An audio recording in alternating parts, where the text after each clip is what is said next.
Kauna-unahan sa Pilipinas. NBC Manila Broadcasting Company. DZRH, member, kapisanan ng mga broadcaster ng Pilipinas. Oras Bishop Buddy Ballesteros, alas 8:09. Programang nakikinig, programang inaalam ang masasabi mo, programang magbibigay ng tama at totoo. Para tama ang alam mo, tara, usap tayo para malaman ang Damdaming Bayan.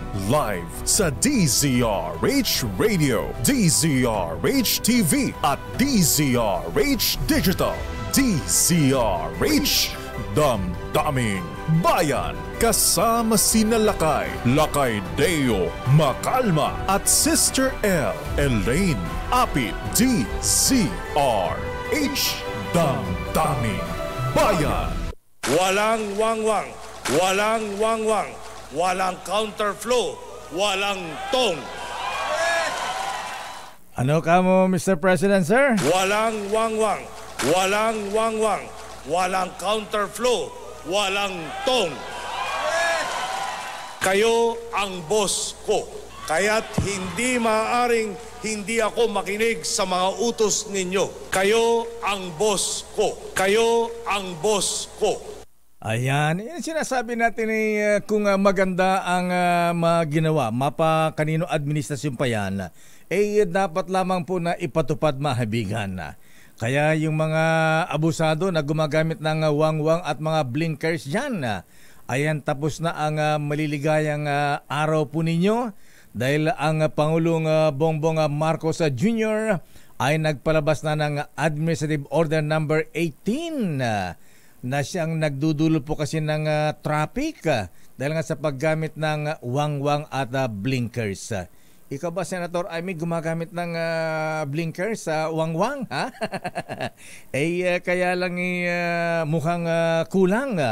Abay siguro dapat bukod sa AO number 18, Mr. President, abay dapat gayahin din naman ng Amy. Mukhang kulang si ading presidente ng mga sloganeering, di ba? Dapat total, ginagamit na rin yan. Walang wangwang, walang blinkers. Nasimula ng dating Pangulong Noynoy. Aba, siguro dapat din ibalik natin yung sa ikauunlad ng bayan, martial law. Disiplina ang kailangan. Damdaming Bayan. Diba? O kita nyo si Kuya Ariel Oreta nadisiplina, ha? Ayan, bisikleta naman ang gamit, ha? So mahabigan disiplina, ayan, yan ang kulang natin. Dapat lamang na ibalik ang disiplina sa paggamit ng mga wangwang blinkers at mga protocol plates. Ayan, naku, yung mga yung mga senador at congressmen, abay sabihan po niyo yung mga drivers niyo na lumalabag sa batas sa trapiko. Abay, panay ang gamit ng mahabigan ng bus lane. Abay, pagkatapos siguro anong ninename drop. Ayan, pati si DILG Secretary Benhar Abalos niname drop nung kanyang pamangkin. Pero ang sabi ni Secretary Abalos, kesa kamag-anak ko yan, na malayo man o malapit yan, kung labag sa batas, abay, huliin yan.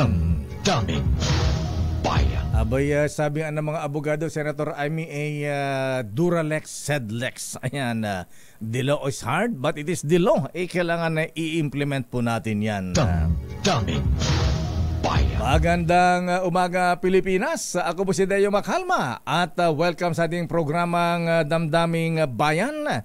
At mukhang maagang nagising ang Apo Senadora Amy, ha? Ang super ate ng Pangulong Bongbong Marcos. Ayan, abay, teka muna, hindi yata sumasama sa biyahe dating ang Senadora Amy. Ba't di sumama doon sa biyahe sa Amerika, ha? Anyway, mahibigan, nasa ating linya po ang chairperson ng Committee on Economic Affairs. Ayan, Foreign Relations at the Committee on Electoral Reforms. Naku, marami tayong itatanong dito kay Senator Amy Marcos. Senator Amy Marcos, ma'am, magandang umaga na imbang bigat mo, Apo Senadora. Kastamit Ken ka, magandang umaga din sa lahat na nakikinig. Kumusta na kayo dyan? Alam niyo ang totoo, binigyan rin ako ng wang-wang ng PSG, kaya lang nahihiya ako.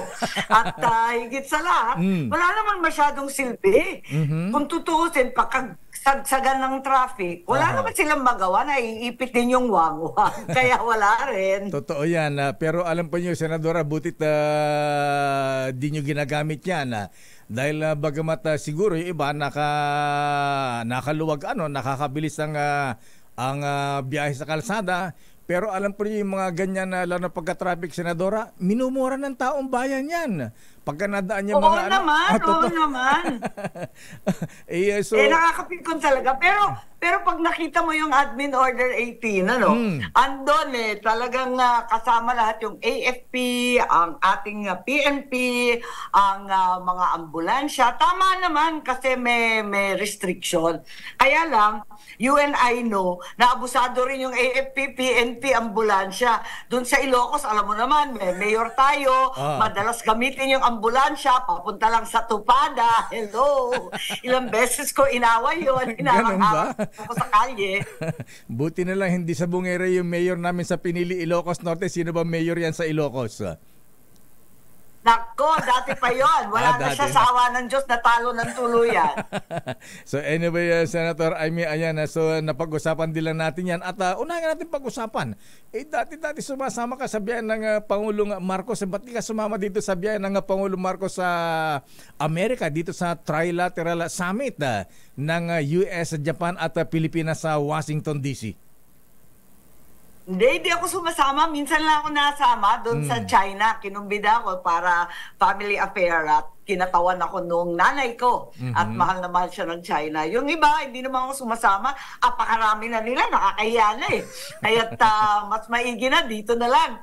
At ang daming dumadaing. Ang daming problema sa El Nino. Umabot na sa Iloilo. Nandun ako kahapon. Nakala ko sa Luzon lang yung El Nino na nasusunog yung gubat. Mga bantay natin. Puro sunugan mula Benguet, Cagayan, Ilocos Norte. Pero pati pala Iloilo talagang grabe na. And sila lang ang nag-aani ng bigas sa Visayas. Kaya tagilid talaga. So dapat masuportahan. Pero dito sa Trilateral Summit, Senator Amy, abay sinasabi po ng Pangulo na mukhang may mga economic gains naman tayong makukuha dito. At bukod dyan ay yung seguridad o kaya yung kapayapaan dito sa navigation sa South China Sea kasama ang West Philippine Sea. Kayo ba isang ayon na Senadora dito sa Trilateral Summit na nilahukan na ng Pangulong Marcos kahapon? Syempre naman, lahat ng usapin, lahat ng conference, lahat ng dialogue, sang-ayon tayo dyan. Maganda naman yan at madaming nag-critic noon na yung Indo-Pacific pagsasama na sinasabi, puros defense lang. Kaya maganda naman na biglang na-translate ito sa economic gain. Sana totoo, sana all. Kasi eto nga, sabi nila yung ekonomiya ng Amerika baka wala ng pera pero maganda pa rin pakinggan. Tapos meron pa silang Luzon Corridor. Ano kaya yon? Sabi ikakabit-kabit Subic, Clark, Manila, Batangas. Magandang pakinggan, yun nga lang. Sana hindi ito gamitin pang depensa lamang kundi talaga para sa ating kaunlaran. Yung 100 billion US. Nako, tumataginting. Ang daming zero nun ha. Mabuti na may inaasahan kaysa wala po, Senadora. Di po ba? Ayan. Tama, libreng managinip, pero kahit suntok sa buwan yan, manindigan tayo at hingin natin. Bakit hindi? Kailangan natin yung sinasabi nila, di ba? Yung mga port, railway, clean energy, semiconductors, at iba't iba pa. Siguraduhin lang natin na itong donation, kasi donation yung nakasabi noon, ay talagang hindi maging foreign interference o pinto para sa pagpapakialam ng iba. ba? Speaking of energy, Madam Senator, alam po niyo sa atin sa Ilocos, si Jan Simurian po yung windmills doon sa Bangi, Ilocos Norte. Abay, dumadami. Alin po ba ang mas appropriate na para sa atin? Lalo sa atin sa Northern Luzon, solar power po ba o windmills? Alin ba ang mas effective yan at alin ang mas mura? Ang maganda dyan, pinakamura talaga solar. Mas mura kasi yung panels, pati yung mga core na ginagamit ngayon, nagawa sa China, napakamura na talaga, bagsak na yung presyo. Yung windmills, mas mahal. Pero ang magandang nangyayari sa Ilocos ngayon, kino-combine. Kasi hindi naman lagi may hangin eh. Talagang kuminsan lang may hangin. Pag season ng hangin, swak naman, talagang okay na okay yung daloy ng energy. Pag bumaba na yung hangin, papasok naman yung solar at yung solar ang nagpa-power up ng atin. Kaya nababawasan yung import para sa atin. Yun nga lang, ang problema, ang karamihan ng probinsya sa Pilipinas, dependent pa rin kahit paano sa coal-fired or fossil fuels. Kasi ang problema sa renewable, hindi lagi, intermittent ang tawag. Yung pasulpot-sulpot, seasonal, kung amihan o habagat sa hangin, at saka yung sa solar, may panahon naman na talagang umuulan, wala naman masyadong solar. Yan ang problema. Pero we're trying to limit that by combining the two. Abay, siguro. Maganda yung solar panel sa ospital natin ngayon eh. Wow. Kasi mahal-mahal ng kuryente sa ospital, 24 hours. Pero nababawasan kahit paano dahil sa solar. Abay, siguro sabi may combination, parang hybrid na rin pala yan, parang kotse, ha? Di ba yung kotse na hybrid, kuryente mo na ang ginagamit, pagka naubusan, saka gagamit yung gasolina. Abay, pwede na pala sa renewable energy yan. Sa energy. Oo, pwede. Oo, mukhang kaya naman. Tignan natin. Para mabawasan yung pangangailangan natin mag-import ng mag-import. Hybrid na lahat talaga eh. Pati yung rin-recommend ko sa election, gusto ko hybrid na rin eh. Lahat mistiso na eh. Paano? Hindi yung, alam mo yun, yung sinasabi nila automated. Talagang ang Pilipino hindi sanay na isusubo lang sa makina. Maganda sana sa presinto, ibalik doon sa mga mestra natin, mga guro, na nagtatara. Di ba? Magtatara sila sa blackboard. Tapos, pag nabuo, kahon. Ayun. Parang mas pong sa atin yun eh. At least, kapag may protesta, alam mo naman sa Pilipinas, kapag nagprotesta, ang ating kandidato, may nananalo, 2 uri lang, at may nadadaya. Pag may protesta, at least may panghahawakan ka dun sa presinto. Ayan, sa bagay. Hybrid na lahat. Talagang ganyan.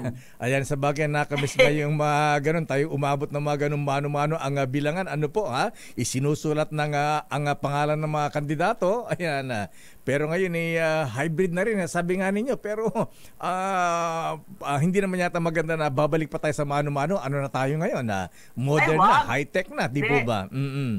At speaking of wag naman totally mano-mano. Yung bilang lang sa presinto para may pinagbabalikan. Pero naka-print out pa rin 'yon, tuloy-tuloy pa rin ang automated. Gagamitin lang yung mano-mano kapag may protesta, pag may discrepancy sa bilangan. Ayun, para mabalikan lang yung presinto. At speaking of hybrid at saka automated elections, Senator Amy, ayan kinukusyon yung pinasok ng COMELEC na kontrata sa Miro, ayan, para sa automated elections. Alam ko may nag-file yata ng petition for TRO dito. Ano na ba ang update niyan, Senator Amy? Bilang chairperson ng Committee on Electoral Reforms. Dahil ako rin ang chairperson, ba't nga ba ang dami-dami kong committee, hindi ko rin maintindihan. Parang tinatambakan ako ng trabaho para hindi makapagbiyahe at hindi makasama sa state visit. Pero, teka nga, ano nga yun? Yung Miro, biglang may hugot pala eh. Ang pangalan nito, yung sa COMELEC, talagang may magpoprotesta. Yung unang round ng bidding, biglang failed bidding. Yung ikalawang round, yung Miro lang ang nag-bid. Saan ka naman nakakita? Kaya ka duda-duda at maraming nagtatanong kung bakit nagkaganon. Maganda naman yata yung record sa South Korea nitong Miro. Okay. Kaya lang, ang problema, doon dun sa Congo, Iraq, kung saan-saan, hindi masyadong maayos ang kanilang pagtatakbo. Nag-demonstrate sila sa amin, sa Senate. Maganda na maitsura, pero hindi natin alam kung aandar yan pag nasa isla, sa bundok, pag namatay ang kuryente. Nako, ewan ko na. Aha, ayan na. Ano ba ang pinag-iba, Senator Amy, dito sa Miro kumpara dun sa Smartmatic? Ano ba mga changes niyan? Ano ba sabi nila, ano meron dito sa Miro na wala sa Smartmatic? Sabi nila marami daw security features, lalo na sa pagsubo, pagbilang, makikita mo na daw, ganyan, at transparent. Meron pang resibo na maayos, tapos meron pang nagbibilang. So makikita mo kung saan napunta yung boto mo. Yun ang sabi. Pero we have to see it in operation. At alam naman natin, ang magican, ayan na nga, na smart magic, Ang magican dyan, nag-uumpisa transmission. Doon sa transmission. So sabi nila, direct to COMELEC na magre-report yung iba't ibang telco, yung telecommunications. Dahil dati, nung tinatanong namin, totoo bang maraming transmission magic at kung saan-saang server naglalanding yan? Abay, sabi ba naman ng ating telecommunications, wala kayong pakialam, kontrata natin sa Smartmatic. Hindi naman pwedeng walang pakialam, pambirang buhay yan. Kasi sinasabi ni COMELEC Chairman George Garcia ngayon na sa pamagitan ng Miro na gagamitin sa automated elections, wala nang mangyayaring dayaan, Senator Amy. Naniniwala ka ba dyan? Nana, sapay ko sabay dasal, aywan ko ba. Pero dapat i-trial run pa nila yan ng paulit-ulit. Kinakabahan kami kasi ang unang salta niyan will be 2025. Sa aming mga tatakbong senador, medyo nakaka-nervyos kasi first time, hindi pa nagpa-pilot, biglang full-scale na national election. Tignan natin, kaya kinakausap namin na hanggat maaari, subukan na yan. Paulit-ulit para makita kung paano nag-ooperate talaga. Dapat may pilot muna. Ayan, masubukan na maayos. Baka mamaya may dayaan pa rin. Kaya nga, sabi ko nga, kung mag-eleksyon para sa iba't ibang mga pwesto, meron pa naman may distrito, halimbawa si Ed Hagedorn, at maraming humihingi na magkaroon sila ng congressional district representative. Sabi naman wag na daw kasi malapit na daw ang eleksyon next year. Pero palagay ko magandang pagkakataon itong mga isyong ganito na sabakan na natin ng pilot nitong Miro-Miro. Baka mamiron naman tayo ngayon matapos ang Smart Magic. Ano ba ito? Ayan na, baka ma-Smart Magic. Ayan, napag-usapan natin yung Magic. Ikaw ba naniniwala, Senator? Kasi may aligasyon ito si dating DICT Secretary Rio. Ayan na nagkaroon daw ng dayaan noong last presidential election sa pamagitan ng Smart Magic. Ikaw ba naniniwala dyan?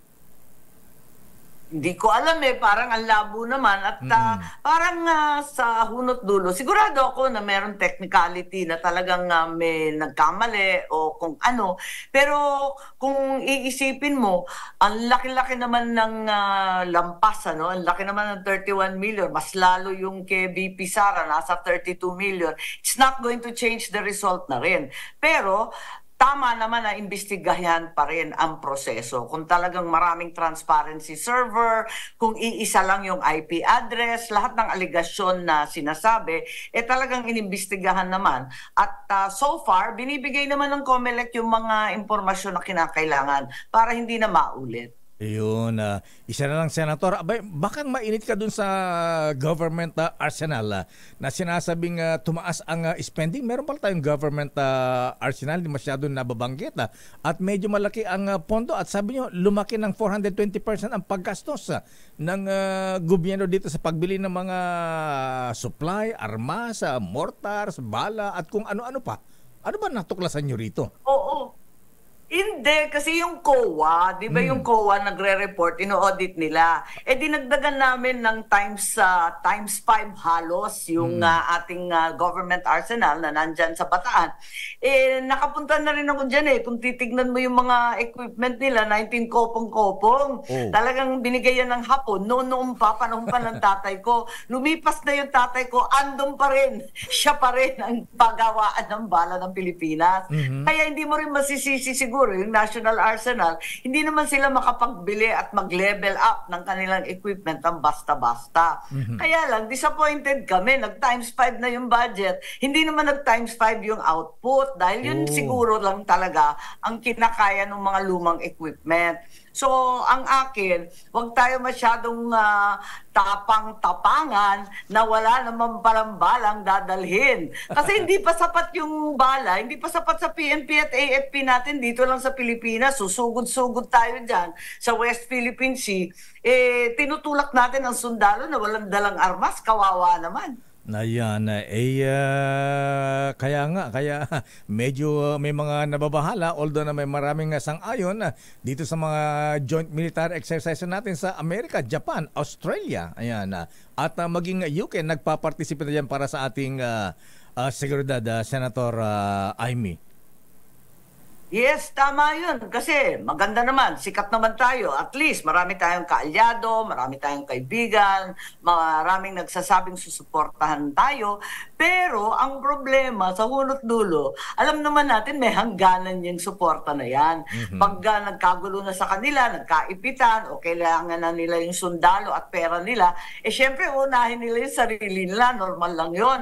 So, ang magtatanggol ng Pilipinas ay Pilipino pa rin. Kaya ibalik natin sa self-reliant defense posture. Ibig sabihin, yung SRDP pa rin ang tatay ko. Nung unang panahon, meron naman tayong bala, machine gun na ini-import na ngayon sa Korea. Dati, gawa sa Pilipinas yan. Arms Corps, yung iba't ibang logistics and the other companies dito sa Pilipinas, nawala na yung defense manufacturing natin sa Pinas. Puros imported na. Meron pa tayong mini cruiser. Naku, naabutan mo yan, I'm sure. Doon tayo lahat natuto mag-drive. Tapos yung mga patrol boat, cigarette boat, in-export pa natin yan. May missile na rin tayo. Alala ko bong-bong missile. Pag pumutok, sisigaw kami lahat. Ngayon, wala na yun lahat. Yun ang nakaka-nervyos. Naglilimos na lang tayo ng second hand, ng mga bulok. Kailangan talaga gumagawa pa rin tayo kasi kaya naman natin yan. Totoo yan. Kung nung ang panahon ng dating Pangulong FM, kayang-kaya natin. Bakit nga ba hindi tinuloy-tuloy yung paggawa, pag-modernize, yung paggawa ng mga bala, mga armas natin?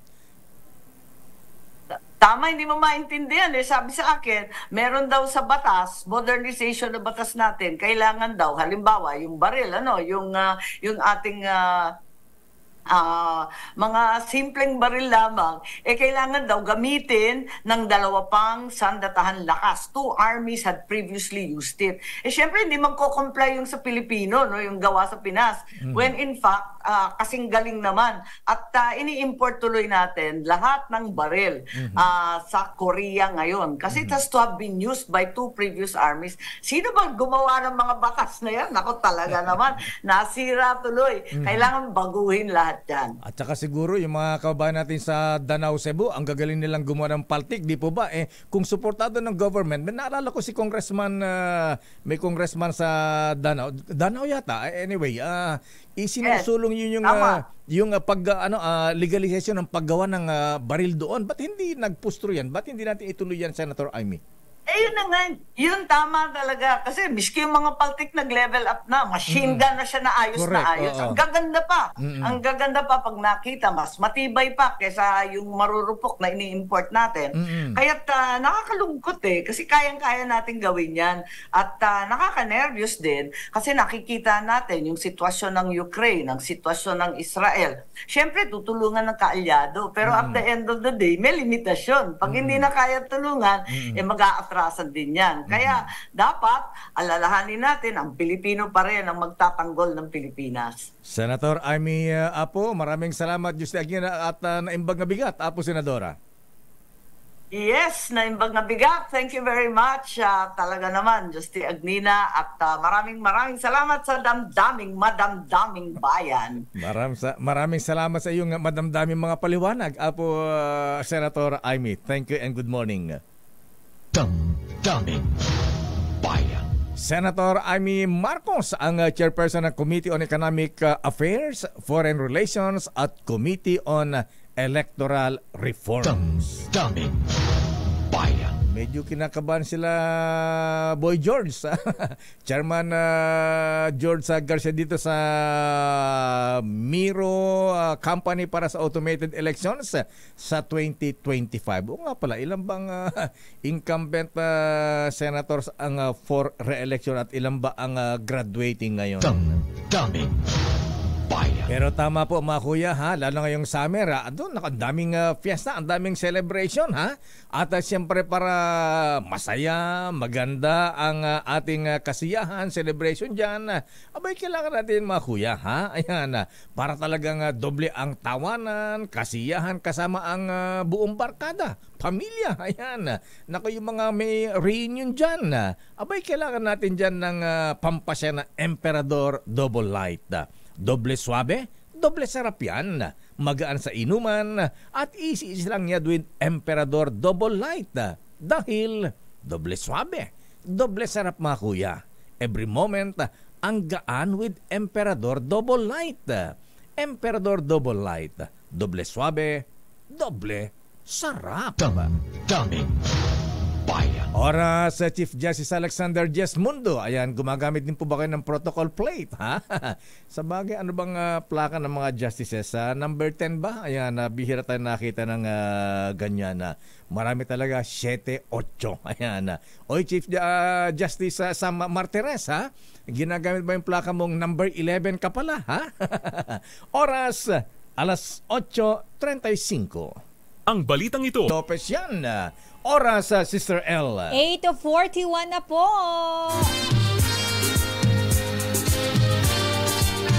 So I'd like to know where you got the notion. Thank God it's Friday. TGIF, Sister L. Yes, Lakay. Chill-chill lang. TGIF na po. Chill-chill lang. Huwag masyadong mainit ang ulo. Ayan. No? Lalo na po sa mga nasa kalsada, nakikinig at nanonood sa atin, Lakay. Good morning po sa inyo. Diyos maray na aga. At sa mga elderly, ayun naman matatanda. Elderly na lang. yeah. Ayan. Abay, ingat-ingat po sa heat stroke. Sabi po ng DOH Secretary Ted Herbosa. Ted Herbosa. Ayan, ingat-ingat po, ha. Magpayong po tayo at yung mga adik sa golf na mga senior citizens dyan. O yung mga taga PMA Sandigan 82 golfers, mga mista, ha? Ayan, mga kuyang, ha? Abay, huwag kayong magtipid. Kumuha kayo ng umbrella girls, ha? Yes, so importante yan. Oo, para makatulong kayo, ha? At uminom ng maraming tubig. At isa pa, Sister L, ha? Yes, Laka. Dahil siyempre summer, maraming nagpupunta sa mga resort, mga swimming pool, ha? Nagbi-beach. Tinatawagan natin ang mga may-ari ng mga resort dyan, ha? Huwag naman tipirin ng chlorine. Ayan, chlorine yung inilalagay sa swimming pool. Oo. Kasi alam niyo naman na ang swimming pool, CR na rin yan.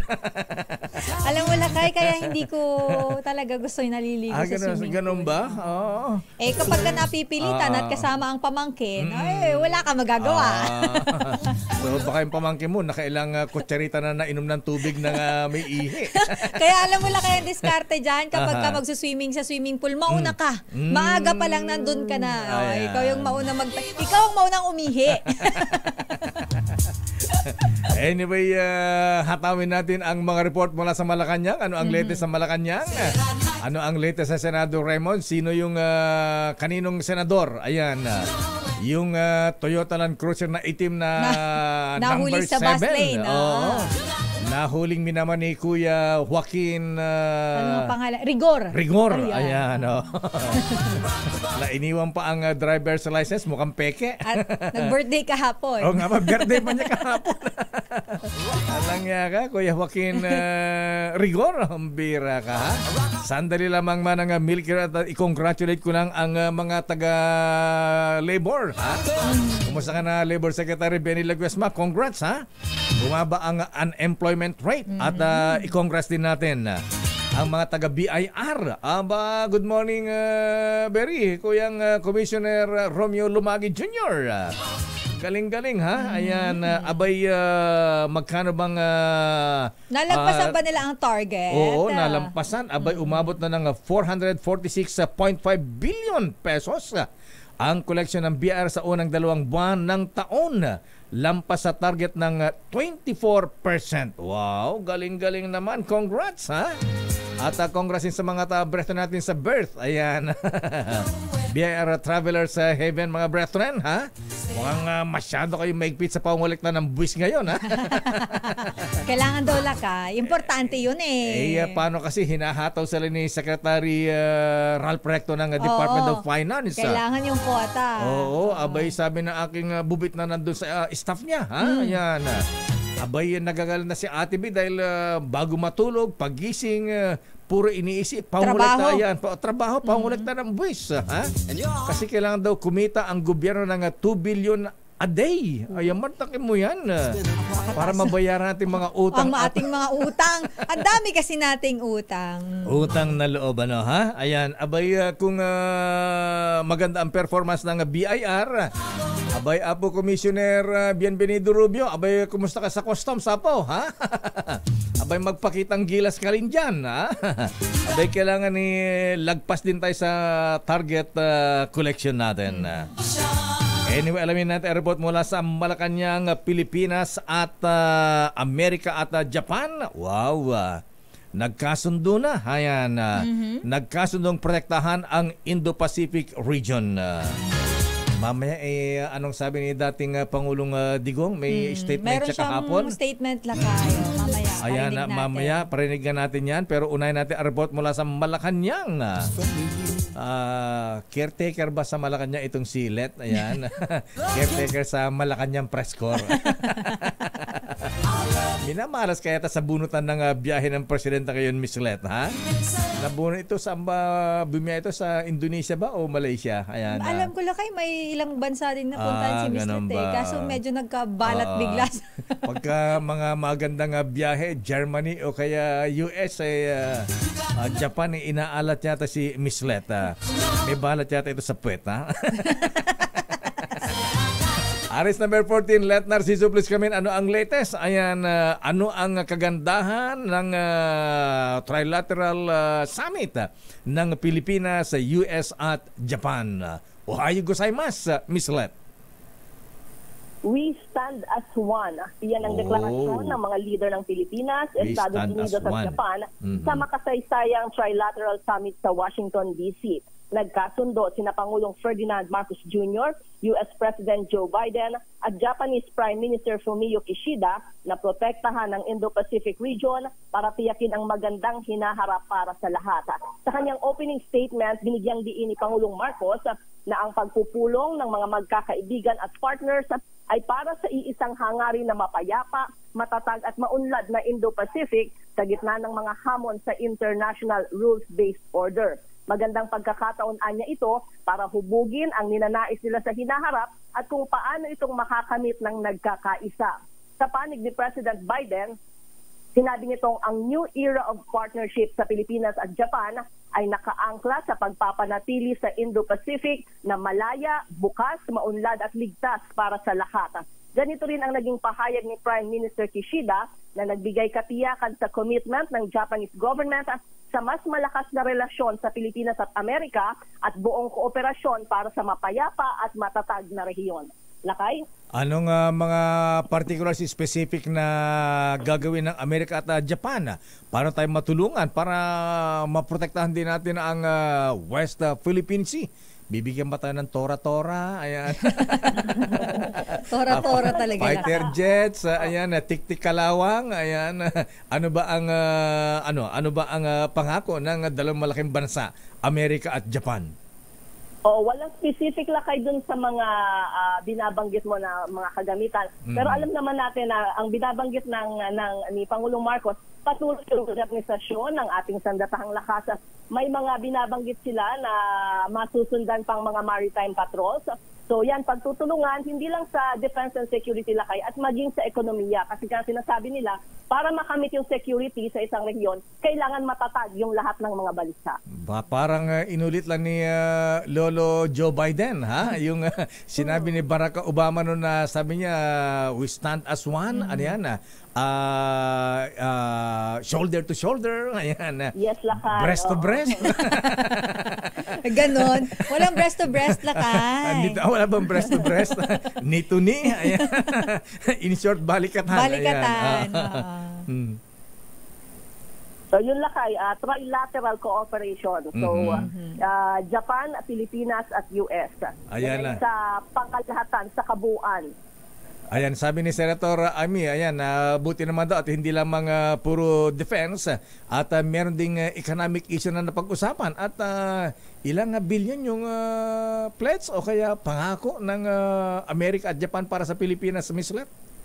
Oo, Lakay, yung binanggit ni ni Philippine Ambassador to US, Jose Manuel Romualdez, magre-resulta daw ito ng $100 billion na halaga ng investment sa Pilipinas na mararamdaman sa susunod na 5 hanggang 10 taon. Wow, sana nga't magkatotoo. Ayan. Sana di katulad ng ganyan din ang pangako ng China nung araw pati ang dating Pangulong Digong nabola. Ayan, sabi niya gagawin daw ng railways ang Davao, Mindanao. Hanggang ngayon wala pa ni posting. ni groundbreaking, walang nangyari. Ayan, Lakay, nangako na nga tuto pa rin pa.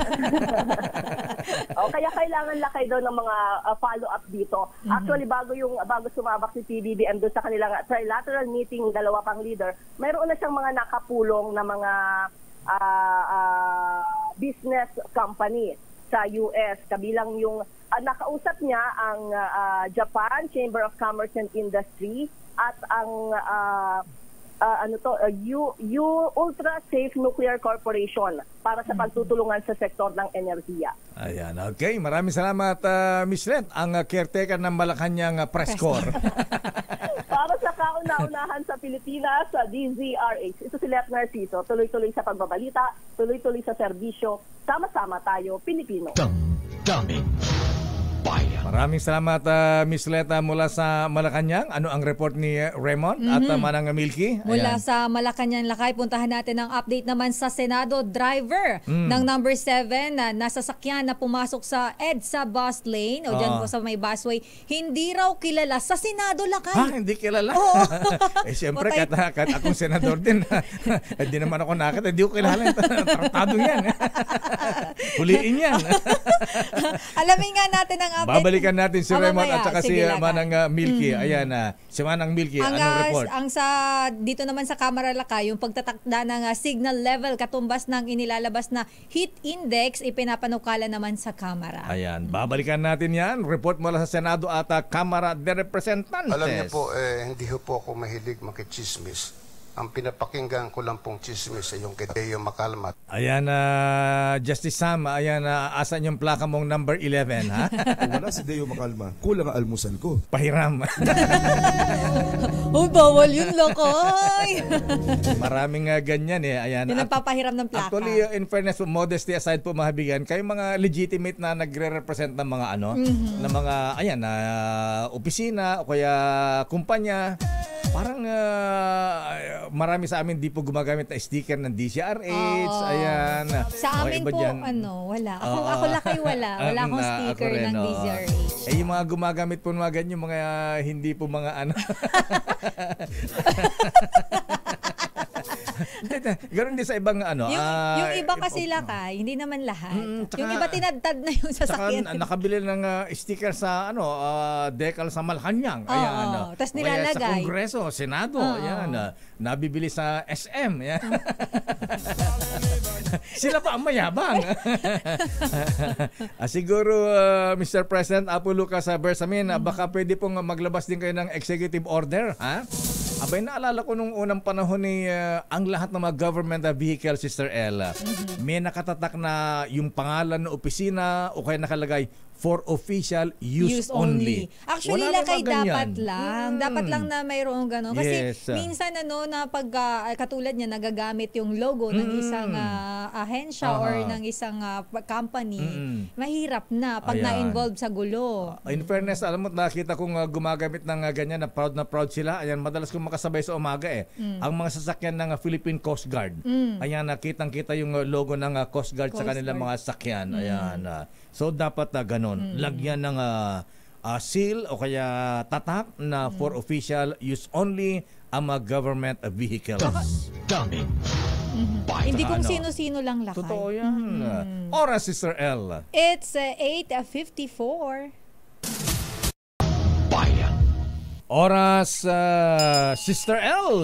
1 minute na lang po, alas 9 na. Ang bilis ng oras.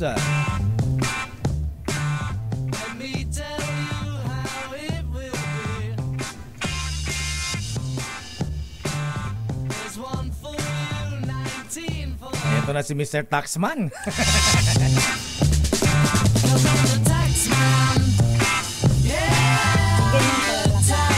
Nasa ating linya ngayon mahabigan ganyan pala music. Ganyan pala music. Beatles sir, kaya ito ang kanyang Sorry theme na song. loko. Ito ang theme song ng mga taga BIR ngayon. Okay. Taxman, Mr. Taxman. Kilala ko ang Beatles pero hindi ko masyadong alam yung mga music. Ganun ba?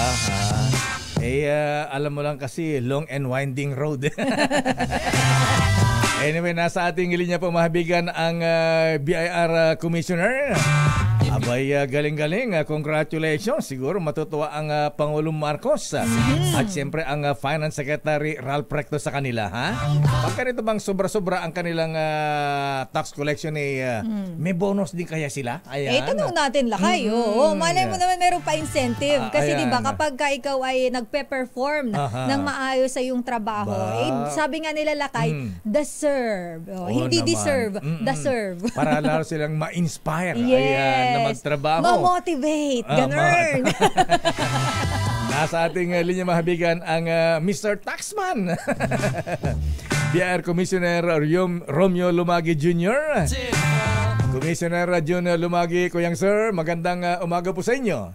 And congratulations. Magandang umaga po sa inyo at sa mga taga-subaybay po ng inyo pong programa. Ayan, congratulations sa Commissioner Jun Lumagi, sir. Ano ba ang ginawa ninyo? Bakit umabot ng 24% ang increase sa inyong tax collection nitong nakalipas na 2 months, 3 months? January to February. January to February. Opo, ginawa po kasi natin nung nagsimula po itong taon na to, nagsagawa tayo ng nationwide tax compliance verification drive. Yan ang isang ginawa po natin para naman na ma-educate natin ang mga taxpayers. Hindi po tayo nag-impose ng penalties po ito. Ang pakay po niyan ay pinuntahan po namin ang mga establishmento para naman matingnan ang kanilang compliance at turuan sila at gabayan sila kung ano yung mga kulang at dapat pa nilang ginagawa. Ayan. At bukod pa dyan, siyempre, pinigtig pa rin naman natin yung patuloy na operations natin laban sa mga illicit trades, yung sigarilyo at saka yung vape, at saka itong ginagawa po natin sa mga gumagamit ng mga peking resibo po. Ayan. Balita ng aking bubit, Commissioner Jun Lumagi, matindi ang marching order ng Finance Secretary Ralph Recto. Kailangan daw makolekta ang Department of Finance, ang gobyerno ng 2 billion a day, Commissioner, sir. Ayan.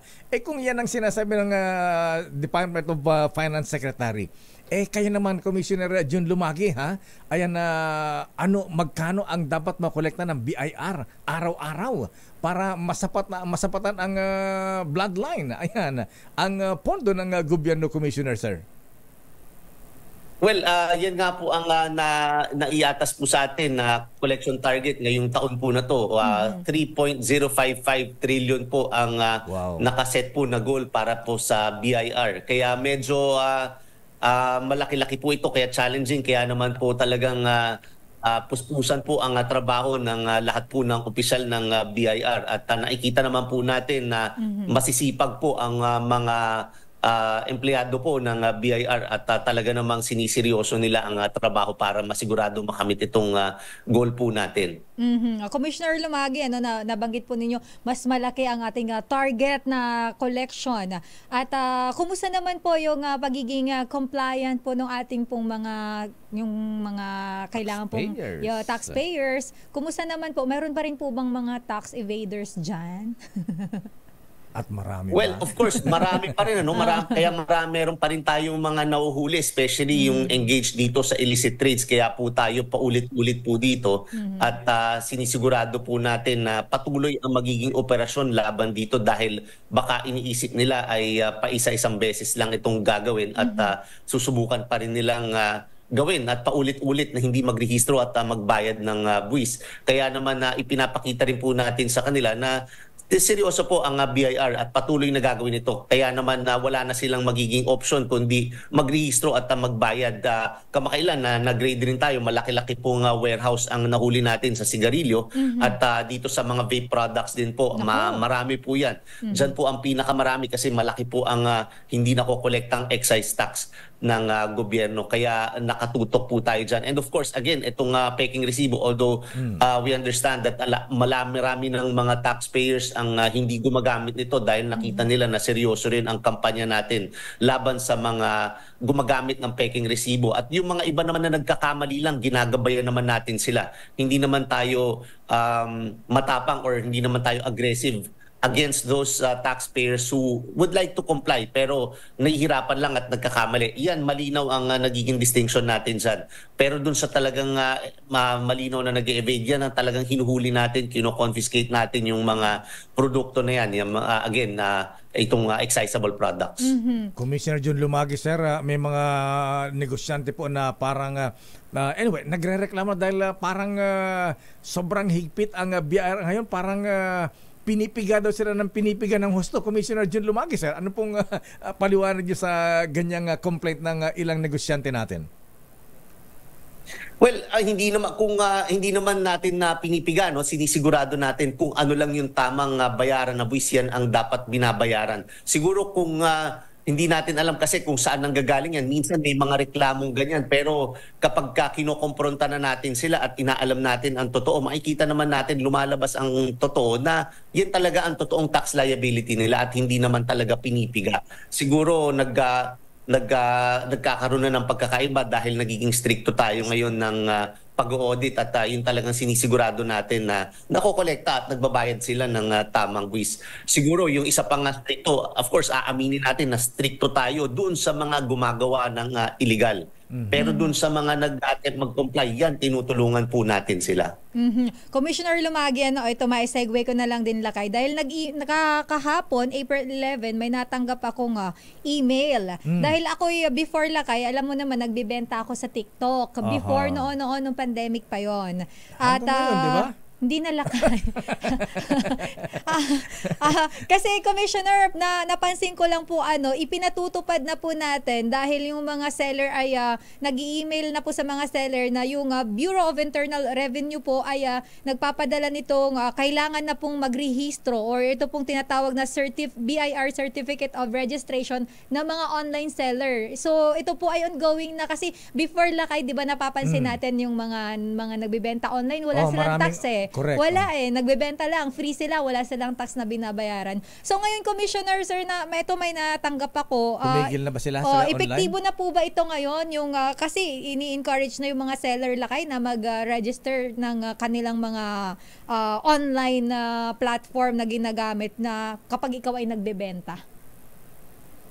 Well, una-una linawin po natin simula pa lang po na nag-engage sila ng business, simula pa lang nung nag-online selling sila, dapat na po talaga silang rehistrado sa BIR. So, kung ang tanong po ay kung epektibo na po ba ito, epektibo na po yan noon pa po. Dahil kasi talaga namang nung simula pa lang na nagnegosyo sila, generally kasi kapag nagnenegosyo kayo at kumikita kayo, generally dapat una-una rehistrado kayo sa BIR at nagbabayad kayo ng buwis. Depende na lang kung magkano ang kita. So yung sinasabi nila siguro na epektibo na, baka yan yung sinasabi natin na yung in-impose natin na creditable withholding tax na 1/2 of 1% or 0.5% effectively. So yan po ang bago nating regulation kasi nakikita nga natin na ang daming online sellers na hindi nagre-rehistro at nagbabayad kahit na napakalaki na rin ng kita nila. Kaya ginawa po natin, ni-require na po natin ang mga online platforms na mag-withhold po. Kaya po siguro ngayon, nire-require na ng online platforms ang registration ng mga online sellers kasi noon hindi nila requirement yan. Opo. Hinahayaan nila makapagbenta kahit walang registration dito sa BIR. So yan po yung effectivity at titingnan po natin ngayon kung ano po yung estado ng pagko-comply niyan at titingnan natin kung kinakailangan na palawigin pa ang deadline nitong pag-impose ng creditable withholding tax. In line with that, Business Commissioner Jun Lumagi, sir, paano po yung mga influencer, yung mga vlogger, minsan makita mo, ang laki ng kanilang kinikita, nagpapagawa ng malaking bahay, pare ang biyahe sa abroad, tsaka ang gagaran ng mga sasakyan. Yung mga endorsements kasi nila yun lakay Yung mga ganito mga Commissioner Lumagi, sir, ano po ang batas natin dyan? Sila ba ay subject to tax din ba yung mga ganon? At paano natin tama po sisingilin?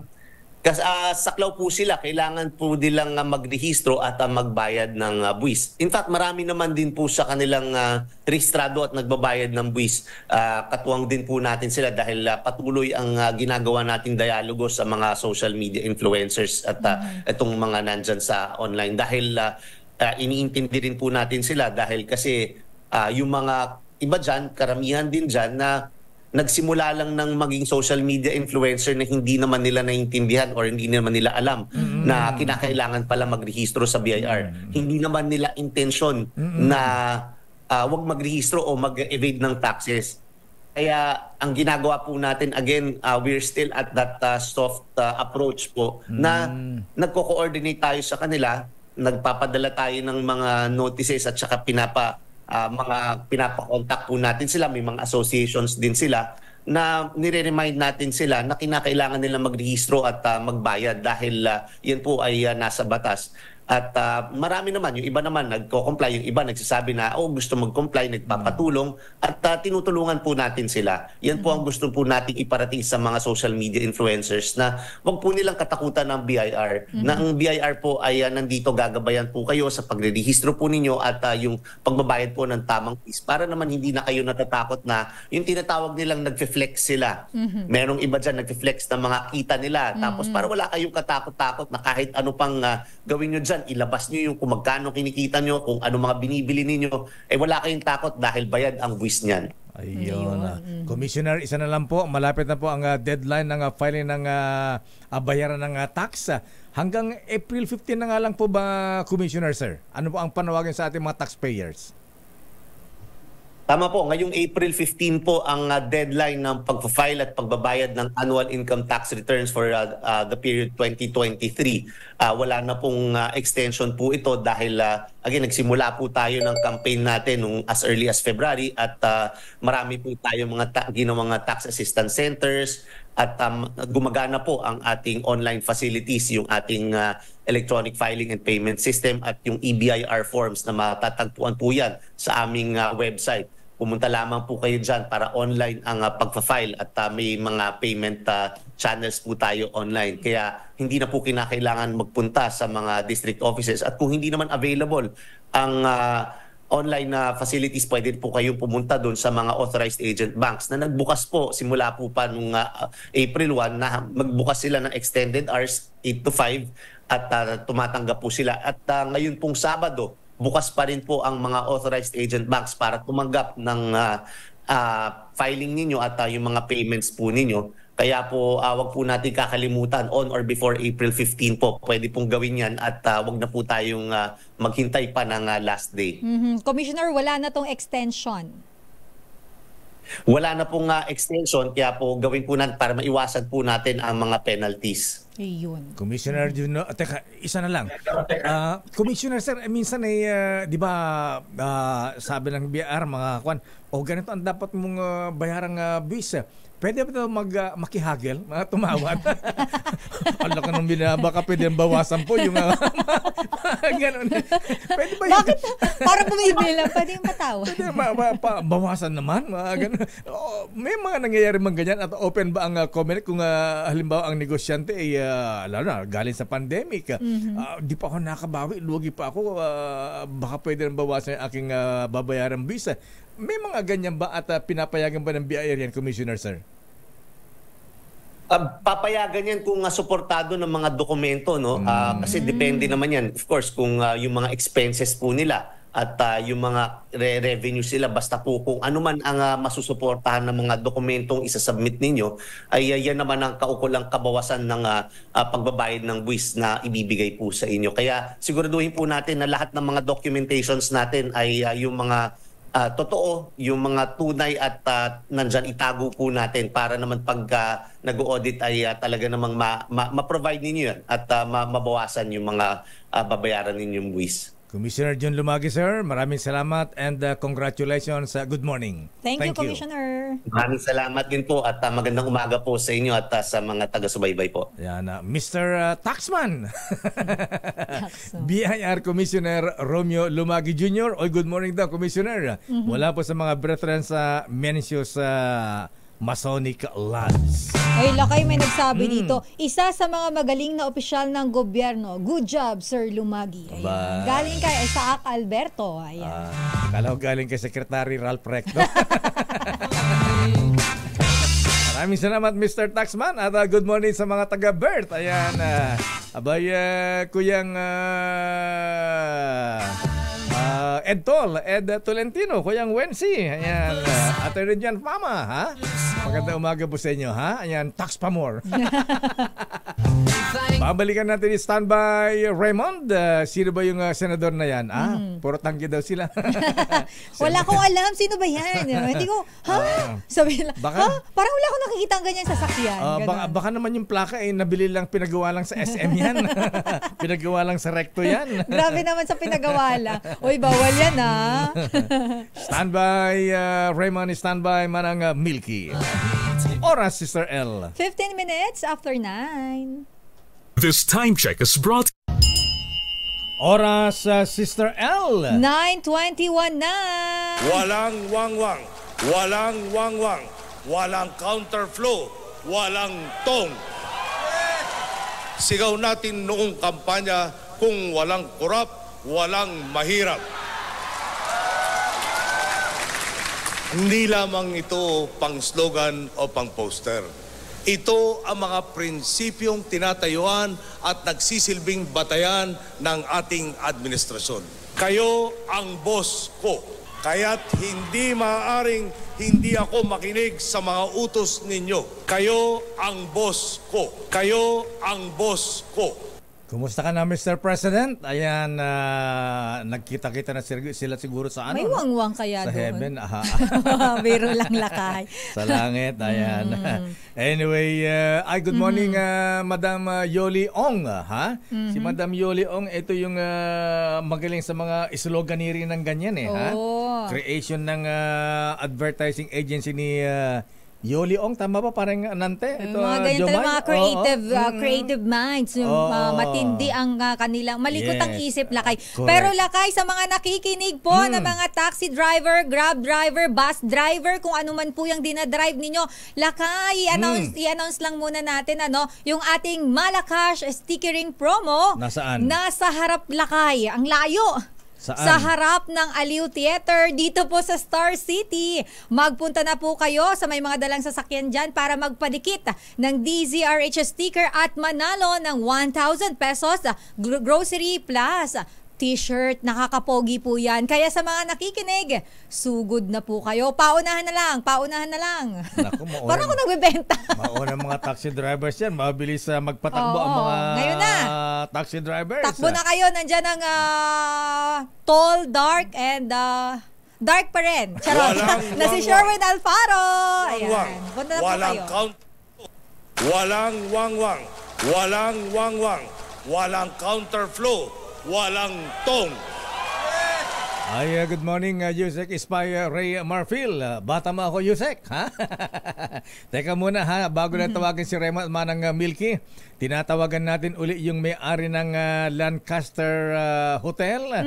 May-ari po ng Pacific Concord Properties Incorporated. Ang pangalan po ay Mr. Asan ang pangalan? Ano nga pangalan nila, Kay? Mr. Yung kahapon. Lim, ayan. abay Ronald Lim, President, CEO ng Lancaster Hotel at itong Pacific Concord Properties Incorporated.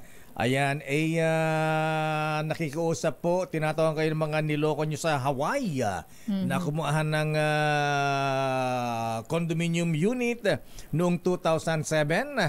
Hanggang ngayon, fully paid na sila. Hindi pa na itatayo ang building condominium. Baka naman po, 70 years ago na po yun. Nakatulog ka pa ba, Mr. Ronald Lim? Walang wangwang, walang wangwang, walang counterflow, walang tong. Mr. Ronald Lim, may karma yung mga ganyan. Kita mo yung nangyari sa global global city. Yung sa Tagaytay ba yun? Sa Tagaytay. Oo, ayan. Anyway, ayaw naman natin mangyari sa kanyang gano'n. Sana gano'n. Pero paalala lang na wag naman kayong manloko ng ating mga kababayan. Kasi nating kababayan. Ang panluloko may ano yan, may balik yan. May karma po yan. Pasasaan ba't may karma po yan? Katulad nung driver na gumamit ng sasakyan ng senador. Oy, balikan mo na yung paano ka magre-renew ng lisensya niyan, baka mag-affidavit of loss pa to, Lakay. Ito talaga. Alamin natin, Lakay, driver ng number 7 na sasakyan na pumasok sa EDSA bus lane. Hindi raw kilala sa Senado, RH28, Raymond Dadpaas. Lakay, Raymond. Walang umaamin sa mga staff ng mga senador na kanilang kakilala ang driver ng itim na Toyota Land Cruiser na may plakang number 7 na pumasok sa EDSA busway kahapon. Sa ating mga natanong, lalo na ang mga media relations officers ng mga senador, ay di daw nila kilala si Joaquin Remigio Alberto Rigor ng Boston Street, Cubao, Quezon City. Ito ay yung ipinakitang driver's license sa mga tao ng DOTR SAIC bago kumaripas ng takbo ang itim na Land Cruiser. Personal ko rin nakausap si Ate Amelia Manso mula sa office ni Senator Bong Revilla Jr. at hindi rin kilala itong si Rigor at dahil si Senador Revilla din naman ay maaga pa lang kahapon ay nasa San Jose City sa Nueva Ecija para sa isang town hall meeting at pamimigay ng ayuda katuwang ang DSWD bago nagtungo sa lalawigan ng Pampanga. Para sa kauna-unan sa Pilipinas, Mayor. Mahirap ba matrace na yan? Kasi ang plaka, number 7. Yung conduction sticker, pwede matrace yun. Nakuha ba yung conduction sticker? Nakunan ba sa camera? Kung makuha yung conduction number ng conduction sticker, matrites na kung sino may-ari niyan. Yung nasa gilid. Palagay ko, mayroon na silang dyan kasi kung DOTR yan, isang tawag lang sa LTO yan mataling lang pero hindi lang siguro pa inilalabas ngayon dahil in fairness din naman, marami kasing mga senador wala dito. Nakapag-break ang sesyon. Baka may nagtakas lang sa mga sasakyan. Mga driver ng senador. Baka mamay. Kaya sinasabi na lang na hindi nila kilala. Pero siyempre, malalaman din natin kung sino kaninong driver yan. Pero karamihan kasi, Mayor at Miss Elaine, nakabakasyon yung itong mga senador. Maliban lamang yung iba na nandito at tuloy yung kanilang mga trabaho. At kahapon wala din na itakdang hearing dahil nga sa naipit doon sa 2 araw na holiday. Baka ginawa school bus. Ayan. Mahinatid. At saka in-interview ni Kata ng Dos Bordos si Chairman Don Artes kahapon. Parang masyado maingat na maingat. Baka bawasan ng pondo. At saka in fairness sa MMDA, Mayor, itinuturo nila mga tauhan daw ng DOTR yung mga nakasita kasi hindi mga tauhan ng MMDA kaya siyempre in fairness sa MMDA kailangan maghugas kamay baka may patawag sa Senado.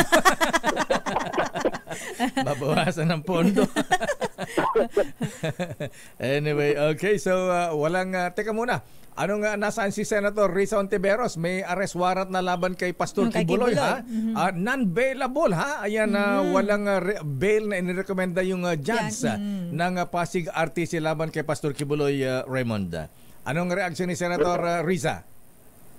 Hindi pa siya naglalabas ng pahayag dito, Mayor. Pero yung warrant of arrest na inilabas ng Pasig RTC kahapon ay galing sa kanilang opisina. Yung sila yung galing sa kanilang opisina, yung dahil na minomonitor nga nila ito, binabantayan dahil doon sa interest ng kanyang komite, doon sa nangyaring sa investigasyon ng kanilang ikinasa, kasabay nitong usapin ng iba pang mga kaso sa korte ni Pastor Apollo Kibuloy, Mayor. Ayan, mukhang baka daw nagsama na si Pastor Kibuloy at si Gerald Bantaga. Pagkatas, sabi nga na, catch us if you can. Parang Leonardo DiCaprio lang. Si General Bantag nasa norte, si Pastor naman probably sabi nila nasa south. Kaya nasa Davao area lang daw ito, Mayor. Ganun ba? Okay. Mario, baka nagkakapilang sa rin Pangulong Digong. Pakapi-kapi lang pala. Ayan, okay, maraming salamat, Raymond. Thank you, good morning. Para sa kauna-unahan sa Pilipinas, DZRH, ito si Raymond Advance. Tuloy-tuloy sa pagbabalita, tuloy-tuloy sa serbisyo, sama-sama tayo, Pilipino. Walang wangwang, walang wangwang, walang counterflow, walang tong. Oy, Manang Milky, meron din number 8 na nahuli kahapon dito sa may bandang Pasay kahapon ha? Ayan mayroon pa nga lakay nagpakilala. May isa pala kay nagpakilala, anak naman. Ay, pamangkin. anak ba o pamangkin ng general? Hindi, pamangkin ni Secretary may isa Abalos. Pa lakay. May isa kamag-anak naman daw yung babaeng nagpakilalang ano naman ng general? G.I. Joe. Sundalo daw siya. Wak, ayan. Tapos yung isa naman pamangkin ni Secretary ayan. Kaya lang tinanggi ni Secretary Abalos. Bahala ka sa buhay mo. Saka sabi ni Secretary, ulihin nyo yan. Kahit na malapit o malayo kong kamag-anak yan. Ulihin nyo yan. Wala kang pakialam dyan. Manang Milky, ano report ni Manang Milky? Alamin naman natin ang update mula sa kamera, yung pagtatakda ng signal level. Nakatumbas po ng inilalabas na heat index dahil nga antindi po ng init. Pero dapat noon pa. Ipinapanukala naman dyan sa kamera RH12. Milky Rigunan, Manang Milky. Lakay at Sister L, iminumungkahi ni Manila 3rd District Representative Joel Chua sa Pag-asa ang pagtatakda ng signal level sa inilalabas na advisory tungkol sa heat index. Ang kay Chua, katulad ng bagyo, dapat mayroon ding katapat na signal number 1, 2, 3 at danger level sa umiilaw ngayon na heat index sa bansa. Sabi ni Chua, dapat may katapat din na aksyon ang mga lokal na pamahalaan sa bawat heat index level. Napunan ni Chua na ang heat index na inilalabas ngayon ng Pag-asa ay walang kaakibat na babala kung ano ang maaring maging epekto at dapat na aksyon ng publiko at mga local government units. Sabi ni Chua, makabubuting magpasa ng mga ordinansa o magpatupad ng mga patakaran ang bawat LGUs kaugnay sa hakbang para sa bawat heat index level para higit na mabigyan ng proteksyon ang mamamayan. Para sa kauna-una sa Pilipinas, DZRH, ako si Milky Rigunan. Tuloy sa pagbabalita, tuloy sakay. Sino yung may-ari ng kotseng may Fortuner yata, number 8 na nahuli naman sa Pasay? Naku, Lakay, hindi pa nalalaman kung sino Pero isa lang ang patakaran dyan ng Kamara, Lakay at Sister L. Wala silang ini-issue na mga protocol plates na number 8. Ang paliwanag ni SecGen Reginald Velasco noong pang mga nagkaroon ng kontrobersya sa paggamit niyan, ang pinakahuling nag-issue ng protocol plates ay 17 Congress. 19 Congress na ngayon, Lakay. So, kung meron sila makikita, definitely, sabi niya, ay dapat tuliin. Kasi ngayon, walang ini-issue ngayon ang House of Representatives. Ibig sabihin, matagal na yung ginamit at napaso na.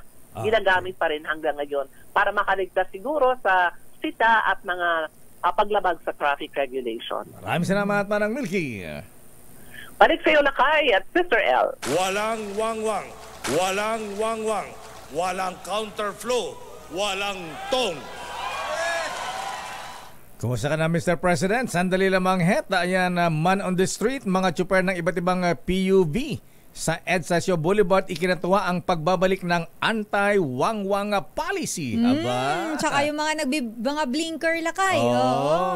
Alam, yung makakasabay mo, Lakay, tut-tut, Tapos nakakaasar minsan nakakabad. Minsan yung hagad pang kung makaharang pagiwang-giwang na Yung gumagano lakay lagi ako may nagaganyan sa area ng Makati. Ayan, ganun. Ang sabi ng PNP, kunan daw ng picture at isumbong. Nakakairita kasi lakay kapag itong way na to nakastop tapos dadaan sila dito sa kabila. May-ari kayo ng kalsada? Akala mo nabili yung kalsada Edniel Parosa, please come in. Edniel. Anong sabi ng ating mga kababayan? Ano ang damdaming bayan nila? Ano ang damdamin ng ating mga kababayan sa issue ng wangwang? Lakay at Sister El, bagamat wala ng direct at malaking epekto sa kanilang travel time at kita, kinatuwa ng mga tsuper ng pampublikong sasakyan ang direktiba ni Pangulong Bongbong Marcos sa pagbawalan ng mga empleyado ng gobyerno na gumamit ng wangwang dito sa kanto ng EDSA at Shaw Boulevard sa Mandaluyong, kung saan pinursuhan nga natin ang tabi-tabing terminal ng taxi, UV Express at Jeep. Hinggil sa Administrative Order No. 18 ni PBBM, sinabi ng taxi drivers na sina Mang Fernando, Andy at Darwin, abala sa biyahe ang tinawag nilang pangangalabaw na mga blinker at sirena na dapat umanong gamitin lamang ng mga official government vehicle. Pabor naman ng UV Express driver na si Mang Carlos sa paggamit ng wangwang, pero dapat ay sa emergency situations lamang umano ito gamitin. Giyap naman ng jeepney driver na si Kuya Arnold, tagal na dapat ay pinagbabawal ang wangwang mula nang ito'y pasikati noon ni dating Pangulong Noynoy Aquino bilang kanyang polisiya. Pakinggan natin sila. Tulad namin, pag nagmamadali, pinapatabi kami ng wangwang Tama lang yun, sir. Hindi dapat talaga yan. Dapat sa mga kasi may mga private na ganyan. Wala ito nangyari Kung government official sila, dapat government service din ang gamit nila. Yung emergency lang. Hindi, syempre, kailangan pagbigyan natin yung mga emergency gano'n. Ito namin, pagpasayro lang. Pero yung mga government gumagawa ng ganyang wangwang, alam naman nila yung di ba? Mali. Sa AO No. 18, hindi sakop nitong order ang Armed Forces of the Philippines, National Bureau of Investigation, Philippine National Police, maging mga truck ng bombero, hospital ambulances, at iba pang mga emergency vehicle. Para sa kauna-unahan sa Pilipinas, DZRH, ito si Edniel Parosa. Tuloy-tuloy sa pagbabalita, tuloy-tuloy sa serbisyo. Sama-sama tayo, Pilipino. Maraming salamat, Edniel Parosa. At yan ang damdamin ng ating mga kababayan. Walang wangwang, walang wangwang, walang counterflow, walang tong. Kayo ang boss ko. Kaya't hindi maaaring hindi ako makinig sa mga utos ninyo. Kayo ang boss ko. Kayo ang boss ko. Damdamin Bayan. Babalikan natin lang pang report. Sandali lamang Renadar. Nagdatingan na the Yankees are coming. Meron ulit? Abay, nagdadatingan na rin yung mga barko, mga armas gagamitin sa balikatan exercises sa April 22 sa SBMA. Sandali lamang Aris number 45 at good morning Justice Sam. Naku, Justice Sam, bukas na lang ito yung special na balita natin, Sister L. Government official, Sister L. Ibinahay ang magandang chiching. Dapat meron tayo dito reaction video. Ibinahay ang magandang chiching na nakilala sa casino. May asawa doon. May asawa. Si government official meron. Naman. Grabe naman yan. Ayan. BGC? Naku, mahal dyan. Mahal doon. Masyado nakaka-LLLL yan. Hindi lang yan nakaka-LL. Nakaka-ano yan nakaka-SLLL. Alam mo yun? Anong SLL? Super luwag-luwag-luwag. Damdamin Bayan. Grabe ka. Ayan. Anyway, sige, babalikan natin yan. At siyempre kung problema po ang blood sugar level po nyo mga kuya, mga ating mga lolo, mga lola, abay, huwag masyadong mabahala. Ano po, ha? Pero kung ihi kayo ng ihi, uhawin, buwapayat at laging gutumba ang pakiramdam po ninyo, maaring diabetes na yan. Pwedeng mawito sa sakit sa puso, stroke, kidney failure at pagkabulag kapag napabayaan. Kaya dapat mag-regular exercise, proper diet, uminom ng resetang gamot na bigyan ng doktor at samahan ng Cogent DB+. Abay, sabi ni Professor Boy Benesa, ang Cogent DB Plus ay isang herbal supplement na may taglay na siyam na Ayurvedic herbs. Nagbibigay ng nutritional support para pagbutihin ang blood sugar level. Palakasin natin immune system para magbigay proteksyon sa ating vital organs, mga lolo. Mga lola, lakas ng katawan para malabanan sa komplikasyon dulot ng diabetes sa natural na paraan. Sa Cogent DB Plus, malakas ang depensa mo laban sa diabetes. Ang Cogent DB Plus, mabibili po yan sa Mercury Drug at Watson's Drugstores nationwide at online na rin sa Shopee at Lazada. Ikaw, Kuyang Wency Concepcion, kumusta ang blood sugar level mo, kuya, At good morning din kay Kuyang Alex Onte, ang president ng Birth BIR Travelers Haven, at siya po ay RDO, ayan, Revenue District Officer ng BIR, Alex Onte. Aba, kumusta ang koleksyon natin, Kuyang, Abay, masaya ba si BIR Commissioner Jun Lumagi sa inyong koleksyon? Daming bayan. Oras, Sister L. It's 9:39. Ang balitang ito ay hatid sa inyo ng... Teka muna, batiin mo natin ng happy birthday. Nabati mo ba ito? Sino, Lakay? Ayan si Mayor Lenje Paulino ng Olongapo City. Nabati ko yan, Lakay. Ang pabati ni Sir Rolin Paulino at ng kanyang mami. Ayan. Cynthia. Ayan. Dahil hindi ko nabati, babati rin ako. Ayan. Bakit kaya Nabol Mayor Lenje Paulino, baka magparamdam At binabati ng mga noble sa Chaka Dimor sa Shrine Club. Happy birthday, Mayor. Happy birthday po. At siyempre, ayan, baka din na magparamdam si Mr. Ronald M. Lim, President CEO ng Pacific Concord Properties Incorporated. May-ari ng Lancaster Hotel dyan sa Mandaluyong. Maawa ka, Mr. Ronald Lim, sa mga kababayan namin sa Ilocos na nagoyo mo dun sa Hawaii. Abay, fully paid na ang lalaki na ibinayad, 5-6 million bawat isa. Abay, ni isang poste wala na itayo, Nga pa rin. Nga dun sa ipinakon yung condominium na ibinenta sa kanila. Matayo, fully paid na, walang makita. Daming pero eto na, the Yankees are coming. Mga sasakyan at iba pang kagamitan na gagamitin sa 2024 balikatan exercises sa April 22. Abay, sa Lunes na. Next Monday. April sa Wednesday Ay, 22 Monday. Ayan. Abay, nagsimula rin magdatingan sa Subic. Aba, anong klase mga armas dyan? May mga...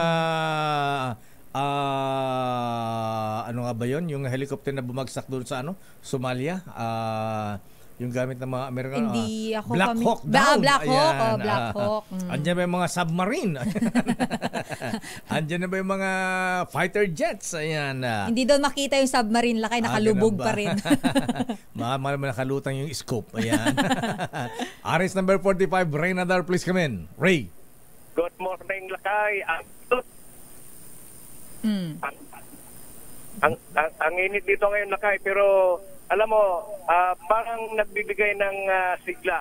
Itong makikita mo yung mga sundalong Amerikano na sila mismo ang nagmamando dong pagsakay ng kanilang mga kagamitang pangyera na gagamitin nga ngayong balikatan exercises na magsimula ngayong April 22. Ang pinaka-concentration ng pagbaba ng kanilang mga kagamitang pangyera ngayon ay dito sa Subic Airport. Ibinaba ng kanilang mga Hercules cargo itong mga Hummer o mga Humvee vehicle, yung maliit na gagawin nilang service, at may mga paramedic ambulance na karga sila, at yung mga ay mga rubber boat na gagamitin nga nitong exercises na magsimula 10 araw mula ngayon.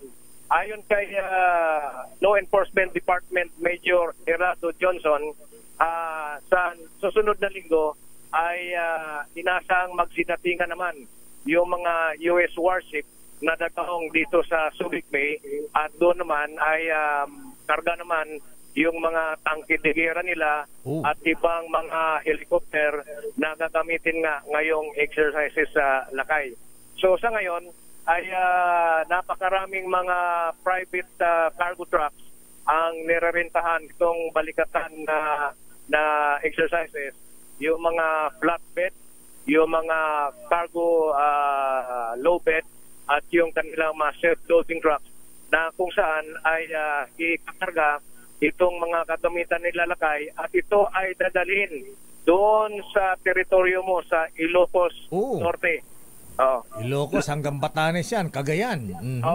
Iba naman yung Batanes sakay dahil sabi nila yung kasama ko dito sa kanilang meeting nitong mga exercises ng Pilipinas sa Cagayan. Iba naman shoot mo sa Batanes. Sa LCT yung sa Batanes yung mga pang mga kagamitan para Wala ka, Ray. Yung signal mo. Ayan, mukhang tinatamaan ng mga signal na ng Makano. Baka naman nasa submarine ka. Okay, so 10 days itong military exercises sa Balikatan. Ray. Wala malinaw pa ba? Okay. Ayan, malinaw na. Okay. Sapagkat ngayon ay din yung kanitang Angel in the Sky, drone. Kaya maaaring ito yung nakaka-epekto sa ating signal. Sa signal. Ayan, okay. Sige. Okay, sige. Maraming salamat, Ray. Nakita namin ang mga video, ha? Ayan, biyaheng Ilocos sa Cagayan Valley ang mga ito, ha? Ayan, okay. Welcome, G.I. Joe. Matuto yung mga Magdalena na kabayan natin dyan. Uso pa rin ba yung mga nagagano? Oo naman, Sister L. RNR kung tawagin nila dyan. Okay, maraming salamat. Aris number 45, Ray Nadar mula sa SBMA. Thank you, Ray. Daming bayan. Report mo Lakay. Punta muna natin Lakay ang Malakash. Malakash. Oo. Mayroon na tayong mga winner dyan Lakay. At mainit kasi Lakay kaya puntahan natin dyan. Sherwin, ilan ang mga sumugod dyan? Ilan mga sumugod sa'yo dyan sa ating Malakash stickering promo? Sherwin. Makinig maigi dahil baka nasa area mo ngayon ang swerte. Pwede ka magpadikit ng DZRH sticker at pwede ka ring manalo ng 1,000 pesos sa DZRH Mas Malakash ang dikit stickering promo. Alamin na ang location ng ating roving team. Okay, Lakay. Mr. L. Eto na. Yung hilera. Ang dami naman yan. Yan na. May mga tumarating pa. Ang haba niyan, Sherwin. New Theater sa Star City. Yan lahat nagpa-teaser sticker. Nagpakapit ng teaser sticker. At syempre, ang pinakaunang dumating. Ito nga, MSF Taxi. Ikaw na naman? Jonathan Leva. Jonathan, ay Lakay, buti naman pumasok ka na. Ayan, nagkakaroon ka kami ng bukuit mo. Maraming salamat po. Panghuli, narinig ko kanina, Apo Lakay, at sa imbang nabigat nyo, kini si Serel dita, tatay ket nakitak na, dengeg ko di jay Makati, so nga marayot dito, imaylak ta, kaya tumit may kanti speaker na kin grocery Lakay. Wow! From Makati, tumakbo pa. Isa hiling ng mga to, ano hiling nyo? Wala! Mamaya na lang! Mamaya na lang! Hoy, mamaya! May Sister L Fans Club ka na. May fan. Hoy! Magtatago ako itang. Sige, mamaya pa. Mamaya na lang. Lalabas na lang. Pagpunta ko Sister L dyan. Hoy! Wala na tayo oras. Ay Lakay, pagbigyan natin itong sige na nga, pagbigyan na natin at isa lang sige na nga. Makita nila si Sister L. Ganun ba? Kapkapan. Tingnan mo at baka mayroong mga ano yan dyan. Sige. Wala pang pasalubong. Baka pagyayakapin si Sister L dito. Ayan. Sige, papasukin mo rito. Ayan. Nasaan? Ayan, kuya. Hello po. Pasok po kayo. Pasok po kayo. Huwag kayong mahiya. Ayan, dyan na po kayo. Ha? May kapiho rito. Mamaya. Ito mga matik. Taga-Badok. Taxi po. Anagan mo kuya. Anagan mo. Romel Apostol. Romel de Apostol. Ay, Ilocano nga ron. Kablawan tayo ni Uncle Superintendent ni Marino Baitek ni Jay Badok, Ilocos Norte. Okay. Ano po pala si Sir El? Hello po. Hindi po kakamali. Sige kuya, sandali, isa-isa lang hahalik kay Sister El, ha? Hello po. Ayan.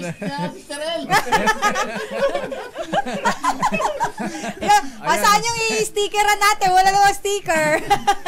Sige mamaya kuya, pagkatapos namin, kumanda kayo tig isang halik lang, ha? Tig isang halik lang sa noo. Ayan, thank you po. Salamat po sa pakikinig. Ilang lang ang request namin, makita ka lang ng personal. Lahat ng boses mo ang naririnig namin. May Facebook po tsaka YouTube. Siyempre sa pagmamaneho. Alam ko, sus, ang ganda sa lusa. Nasa internet ako mahal yung result na namin na. Ay, meron ba? Sige kuya, baka di po yung naka-boundary. Alis! Thank you po. Mamaya po. Thank you po sa inyo. Thank you po. Ayan. Love you, mga kuya. Ay, ang dami nakikinig sa DZRH. Ayan, thank you po. Ayan ang picture mo, kuya. Ayan ang picture. Pipicture. Yung TV ang picture mo. Ayan, andyan ka. Ayan. Yung TV. Thank you po. Mabuhay pa mga taxi drivers natin. Ayan. God bless po. Ay, sige po, picture. Ayan, talaga namang maraming salamat po. Ayan. Ingat po kayo sa pagmamaneho. Ayan. Ayan po. Ayan. Thank you po. Okay, ayan. Picture din Sister L. Ayan, sabi ko may malaki na ang fans club mo eh. Magtatayo. Thank you po, thank you. Sige kuya. Magtatayo tayo. Kumusta na giti taga Badok, Ilocos Norte, Apo? Ayan. DJ Gonzaga Cagayan. Gonzaga Cagayan. Ayun. Thank you po. Okay, thank you kuya. Ayan. Nakakatuwa naman lakay. Napakadami nating listeners.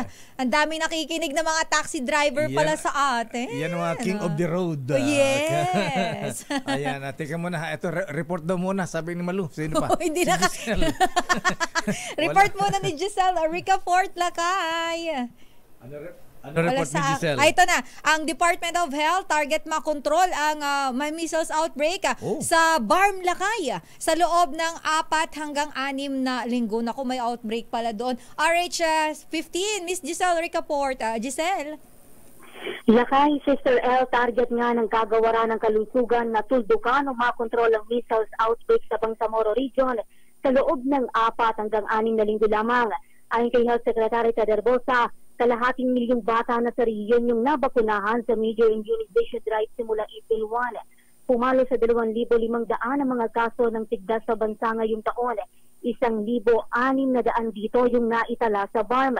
Isinisinang kalihim sa vaccine hesitancy ang mataas na kaso ng sakit sa riyon. Lalo't 5% lamang o 50% lamang yung vaccination rate sa lugar. Posibleng palawigin ang bakunahan sa Barm na magtatapos ngayong araw dahil sa 2 araw nitong suspensyon para sa pagtatapos ng Ramadan. Para sa kauna-unahan sa Pilipinas, DZRH, Giselle Ricaport, tuloy-tuloy sa pagbabalita, tuloy-tuloy sa serbisyo, sama-sama tayo Pilipino. Maraming salamat, Miss Giselle. Ayan, so ingat po tayo sa Measles. Tigdas. Ayan. Ingat po tayo dahil maano yan lakay. Pagka ganyan maano yan di ba yung makatit at saka masakit? At saka hindi lang yan yung pigsa pagka mainit ng panahon. Ay, oo. Kaya po ligo-ligo tayo, wag tamarin Malinis dapat sa katawan. Ayan. Good morning Kuyang Rene Casibang. Ayan, pakibati daw na happy birthday si Vil Santos. Ayan, kala ko Vilma Santos ba? Vil Santos. Husband po ng Chief of Staff ko sa office ni Senator Manny Pacquiao. Hello po. Na si Krista Mercado Santos. Ayan, happy birthday Sir Vil Santos. Kumusta po si Senator Manny Pacquiao? At siyempre, babalikan natin ilang pang mga reports. Stand by Yuel Reyes sa ating Metro Manila ngayon. Damdamin Bayan. Oras, Sister L. It's 9:58. I-congratulate din natin ang PAGCOR, ha? Dahil ang PAGCOR ay nakapag-remit ng kabuang 4.59 billion pesos kasa dividends sa National Treasury na naglalayong masuportahan ang hakbangin ng gobyerno upang matiyak ang patuloy na paglago at pag-unlad ng ekonomiya ng bansa. Wow! Ayon kay PAGCOR Chairman and CEO Alejandro Tenco, abay ang nasabing remittance ay kumakatawan sa 75% ng net income ng PAGCOR para sa calendar year 2023. Ito ay mas mataas sa kanilang 50% remittance bilang tugon na rin sa hirit ni Finance Secretary Ralph Recto. Naku, sabi ko na nga ba itong si tax collector. Ralph Recto na mag-advance ng karagdagang 25% na dividendo upang mapondohan ang magastusin ng pamahalaan. Iniugnay ni Tenco ang tumaas na kontribusyon sa dividendo sa matatag na kita mula sa gaming operations noong nakalipas na taon. Congrats, PAGCOR! Daming bayan. Pero good morning muna kay Kuyang Bener Bisara. Ayan, tinatawagan. Ito po ay Grand Alumni Homecoming ng Tagum National High School, Tagum Santa Cruz, Marinduque. This coming May 4, 2024. Panawagan po ng President Kuyang Bener Bisara, Batch 87. Batch 87 ng Tagum National High School. Magandang umaga po sa mga taga Marinduque. At binabati natin si Kuyang Dado Melegrito, ha? Batiin daw natin na happy birthday si Ronald Badillo alias Gaspar. Magpapainom ba ng emperador? At ganoon din, binabati natin si Archie Ladores. Hi Archie, good morning. Sabi niya, welcome back Lakay. Maraming salamat po kay Kuyang Wency Concepcion. Maganda umaga Kuyang Wency, ha? Namiss ka namin kahapon. At si Manong Perlito Coloma. Abay, sabi niya, Sister L, ito yung Malacanang boy din ito. Nagtrabo rin sa Malacanang nung panahon ni FM. Alam mo si FM? Ferdinand Marcos. Ayan, Senior. Disiplina ang kailangan sa daming batas tungkol sa illegal wangwang and the likes. Ningas kogon kasi ugali ng mga implementor. Ayan. O nga, tama. Disiplina ang kailangan. Mr. Michael is my guy. Kuyang Phil Selly. Pakibati rin ng happy birthday si Kuyang Philamer Glorious Selly. Congratulations for having been raised to the sublime degree of masonry as a master mason. Ayan, ng Pedro Jimenez Masonic Lads. Congrats, Kuyang Philomer. Report kay, teka muna, binabati natin si Kuyang Robin Go. Ayan, yung balikatan exercises, hindi lang shoulder to shoulder, breast to breast, knee to knee. Dapat may kasama daw beso-beso. Para love. Akala ko, bebeso-beso ka ng mga kanina, mga bisita natin. Sisingilin ko sana ganun ba? Metro Lakay. Good morning Kuyang Justice Leo Batan. Oy, nakikinig pala sa atin, ha? Ingat-ingat Kuyang happy weekend. Thank God it's Friday. Si Anching Cruz, Kuyang Danny Lopez, at Noble Tom Angeles, at Noble Hill de la Cruz, at Kuyang Judge Boy Mapili, good morning. At kay Noble Abul Kayer Makabato, pakipaabot doon ang pakiramay, condolences to our Kuyang Mayor Mahul Gandambra and family for the death of their father Sultan Kamed Kamako Gandambra. Our condolences Kuyang Mayor Mahul Gandambra. Daming bayan. Report mo na kay Yuel Reyes. Alamin natin Lakay ang mga latest na pangyayari sa Metro Manila ngayon sa report ni Yuel Reyes. Yuel. Good morning Lakay, Sister L. Sa lungsod ng Maynila, epektibo simula Abril 15, ipaubaya na ng pamantasan ng lungsod ng Maynila sa mga guro ang desisyon sa pagpapatupad ng alternative mode o online synchronous classes. Ayon sa PLM, ito ay dahil sa patuloy na tumataas na heat index bilang pagprotekta na rin sa kalusugan ng mga mag-aaral at mga guro. Sa lungsod ng Parañaque, Mahagi ng tulong ang lokal na pamahalaan sa 45 pamilyang nasunugan sa sitio Santo Niño, Barangay San Dionisio na sumiklab noong 6 ng Abril. Kabilang sa nihatid na tulong ng lokal na pamahalaan ay mga sleeping kits, hygiene kit, food pack at iba pang relief supplies, maging ang pinansyal na tulong. Samantala, abiso naman sa mga motorista sa Pateros, pansamantalang isasara sa mga motorista bukas ang kahabaan ng B. Morcilla Street, Barangay Poblasyon mula alas 10 ng umaga hanggang alas 12 ng hating gabi. Ayon sa Pateros LGU, ito'y upang bigyan daan ang pagtraos ng Balut sa Puti Festival. Ang isasarang kalsada ay mula sa harapan ng ginagawang Plaza de Borja hanggang Uniway sa A. Mabini Street. Yan ang latest sa Metro Manila ngayon. Para sa kauna-unahan sa Pilipinas, DZRH, ito si Yuel Reyes, tuloy-tuloy sa pagbabalita, tuloy-tuloy sa serbisyo. Sama-sama tayo, Pilipinas. Maraming salamat, Yuel Reyes. At good morning, Mr. Jimmy Serato ng Jim's Coffee Mix. Kakapit tayo mamaya, Kuyang. Ayan, Mr. Jimmy Serato, sir. At Mr. Michael is my guy. Magkano ang palitan ng dollar ngayon, Mr. Michael is my guy? At Rona Naidas ng Davao City. Miss Ami Bancho, magandang hapon po sa inyong lahat dyan. Ang bilis na oras, Sister L. Yan na mahabi ng kabuan natin palatuntunan ng damdaming bayan. Ingat-ingat po, stay safe. Thank God it's Friday, TGIF. Ingat sa heat stroke. Ako po si Deo Makalma. Sister L po, Elaine Apit, uminom na maraming tubig. Stay hydrated. Take care of yourself po. Take care of your health. Mama. Morning, Noble June Samaniego, Gerard Ceballos, Nelson Yao, Second Gentleman Mansa Carpio at Noble Shamsuddin at General Ruel Rivera. Good luck mga brethren. Mama Yoli, hello. Operasyon Tulong susunod na Miss May Binauhan, Wonder Woman, Miss Lugaw Queen. Bye-bye.